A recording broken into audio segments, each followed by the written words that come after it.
يقضي الإنسان حياته كلها وهو يسعى وراء 3 أشياء. أولاً، أن يكون اسمه عالياً ومشهوراً. ثانياً، أن يكون لباسه جميلاً وأنيقاً. ثالثاً، أن يكون بيته فخماً وجميلاً.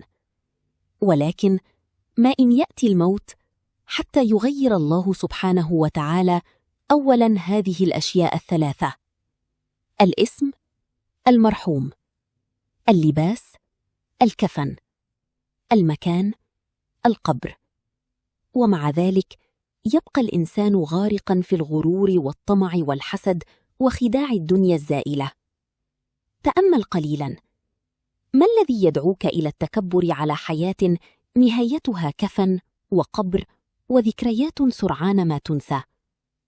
فالنجاح الحقيقي ليس في الشهرة ولا في الملابس الفاخرة ولا في البيوت الجميلة، بل النجاح الحقيقي في حسن الأخلاق وصالح الأعمال ونيل رضا الله سبحانه وتعالى.